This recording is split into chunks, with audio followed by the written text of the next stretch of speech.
Hi everyone, we're back for chapter 5 of Bound for Oregon. You ready? Come, Buck, Father spoke quietly, holding up the yoke. Obediently, the big brown ox stepped into his place next to Ben.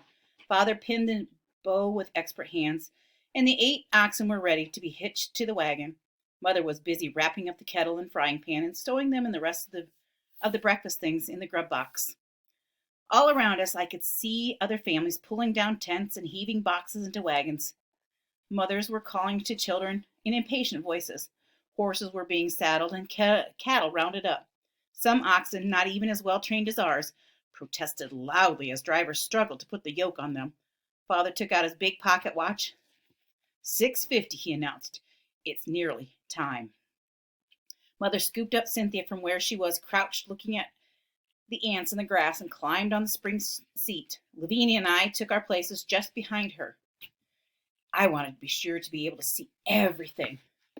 A moment later, the captain blew a loud blast on his silver trumpet. Whips cracked, and drivers shouted. For a few minutes, the wagons milled around in seeming confusion. Then, slowly, they began to string out in an orderly line facing west. We were on our way.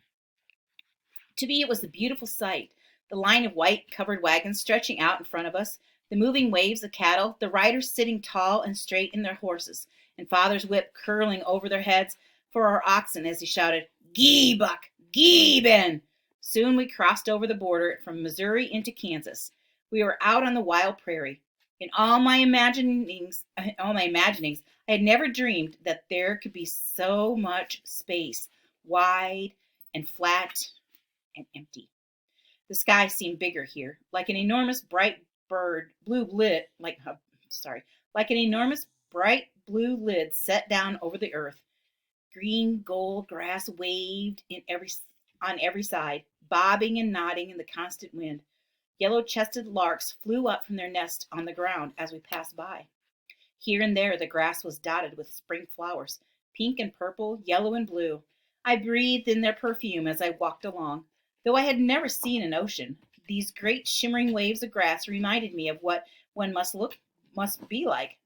They rippled and roiled up small hills and down and on as far in front of us and behind as I could see. Traveling in a large wooden wagon train was much different than traveling alone, we soon found out. There was all the dust raised by so many feet and turning wheels. The dust raised by so many feet and turning, sorry, The dust was worst when the wind blew, and especially for those unlucky families near the rear of the train. Because of this, a rule was made that the wagon in the lead one day had to drop all the way back the next, giving everyone an equal turn. It seemed to me, too, that we moved more slowly, so slowly that Mother, who never would allow her hands to be idle, was able to do her mending as we moved along, and the grass for grazing now had to be shared by hundreds of animals, so ours could not do as well. In spite of these drawbacks, though, I liked being part of a wagon train. There was always something interesting to watch, Charlie and Matilda to play with, and music, and once in a while even dancing around the campfires at night. We had days of warm sunshine and days of rain. Sometimes storms would rage for a whole day, filling the sky with rolling thunder and turning the little gullies at the foot of the hills into fast flowing streams. One evening, after the rain had finally stopped, the darkness around was filled with dancing, flickering sparks of light. "What is it?" Lavina asked, looking scared. "Fireflies," answered Father. Never in my life had I seen so many. They winked at me invitingly. On Father's shoulder, in Mother's hair, dotting the wagon cover, twinkling in the trees, everywhere. One blinked right in front of me. I cupped my hands, then quickly closed it. But its light had already gone out. "I'm going to catch one," I said, jumping to my feet. Lavina leapt up too. We raced in circles around and around the campfire, reaching and grabbing, but catching only air. I felt the tiniest tickle in my palm. "I've got one!" I cried. "So have I!" We crouched down next to the fire, slowly and carefully, so as not to let our tiny captives escape. We opened our fist. "Where is it?" Lavina whispered, puzzled. But nothing was there. Cynthia had been watching us, clapping her hands. "Me do it!" she exclaimed. Then she, too, was running around on her short, unsteady legs, her hands snatching at the sky, looking like small ghosts in a pale yellow dress. Music started up somewhere, in the happy high jig of a fiddle. While father and mother watched, smiling from the shadows, the three of us twirled and danced until I was so dizzy I couldn't tell a firefly from the winking stars in the sky. The next morning dawned bright and clear. Our wagon train was making good time when early in the afternoon we came to a small river called the Wakarusa. All the rains of the past few days had caused the river to rise, and the banks were so muddy that our wagons could not cross. This was the first real obstacle we had come up against since leaving Independence. The captain called a halt and consulted with his council. "It looks as if we still have to build a corduroy bridge," I heard Mr. Grant tell father. "That will not be easy," father replied. "There is not much wood hereabouts." "We can do it," said Mr. Grant in his usual smiling confidence. We camped beside the Wakarusa for several days. Mother and Mrs. Grant brought out their wash tubs and sat side by side in the grass, soaping and scrubbing, then hanging the wet clothes on lines strung from one wagon to the other. Afterward, while shirts and breeches, sheets and pillowcases, and white underthings fluttered in the breeze, they turned their attention to making bread. Lavinia and I waded and splashed with Charlie and Matilda in the shallow water, and made mud pies with Cynthia.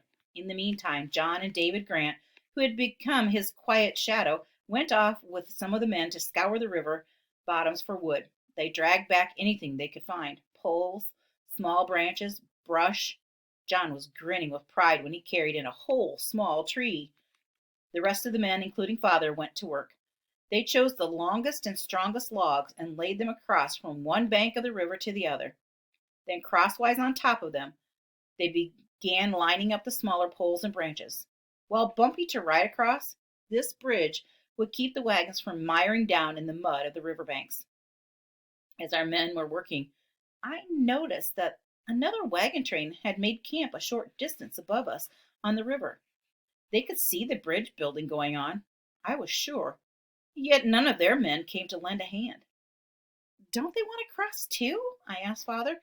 "Why aren't they helping out?" Father just shook his head. "You will meet all kinds of people before this journey is over," he said soberly. At last, after many days of hard work, the bridge was completed. We were ready to try the crossing. Everyone was up early that morning after breakfast. Mother was straightening out the bedding in the wagon while father hitched up the oxen. It was his turn that day to lead the wagon train. I had just about finished my dishwashing when I heard someone call, "Mr. Todd! Mr. Todd! Looky over there!" We all looked. That other wagon train was coming around the bend of the river, heading straight for our bridge. Instantly, I knew what they were planning to do. They were going to try the cross first. If they succeeded, all of their heavy wagons would ruin it for us. Father did not hesitate. "Quick!" he shouted. "Into the wagons!" Mr. Grant ran back to warn the others. "Get ready to move out!" he bellowed at the top of his voice. "Hurry! Hurry! Move out!" went up the cry from the one wagon to another. Everyone raced for their wagons. I stowed the last of the tin dishes in their box, handed Cynthia up to mother, and scrambled into the wagon myself. Father stood next to the oxen, cracking his whip and shouting at Buck and Ben. The captain and several other men on horseback came riding up, urging them on. The oxen surged forward. In a moment they were going at a gallop. I had never seen them move so fast. Father was hanging onto Buck's horn and running for dear life. John, mounted on Polly, that was their horse, remember, was right beside him. Mother was half standing, holding tight to Cynthia, while behind her, Lavinia and I clung fast to the spring seat. Leaning out, I strained to catch sight of the other train and promptly bumped my nose on the bouncing wagon bow. Their wagons were also racing for the bridge. Dogs barked and men and boys shouted and whips popped. The rumble of so many heavy wagons sounded like thunder. I held my breath. Could we possibly beat them, I wondered? It looked doubtful, but we must. If we could just get our team started on the bridge first, we would be the winners. We were almost there, but so was the other wagon train. More whips cracked, blows rained down in the backs of our poor oxen. Father shouted again, and they seemed to leap forward. But just as our team was about to step onto the bridge, a horseman from the other train sprang in front of them.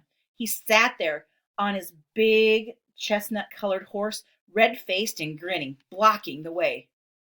We had lost. Then something happened that I could hardly believe. Without a moment's hesitation, Father raised his great whip and brought it down hard on the horse and rider. I stared in amazement. This was my gentle, patient father, who did not believe in violence, who could not be goaded into a fight, who never even raised his voice to correct a child. I had hardly recognized him. In his face was a steely anger that I had never seen before. Under his lash, the red-faced horseman gave way. He wheeled and galloped off. We had won. "Hurrah for our train!" cried John, as his thin, shrill voice throwing his hat in the air. And in the wagons behind us, everyone began to shout and cheer. The other wagon train could do nothing but wait and watch while our long train crossed the river. It took half a day, as some of the poles and branches came loose and had to be repaired, and a few of the wagons bogged down in the mud. As each one crossed, some of our young men would wave back at the other train. "Goodbye, Susanna," they called mockingly. "Don't you cry for me." We rested in the shade of the clump of the cottonwood trees, tired, our clothes and wagon covered, splattered with mud, but happy. Father was himself again. That stranger who had risen up like an angry giant with his whip was gone. The scene at the other side of the bridge seemed almost like a dream to me. Yet I knew it hadn't been a dream. I kept stealing glances at him, wondering. A disapproving frown creased his forehead now that he's watched our boys taunting the other train.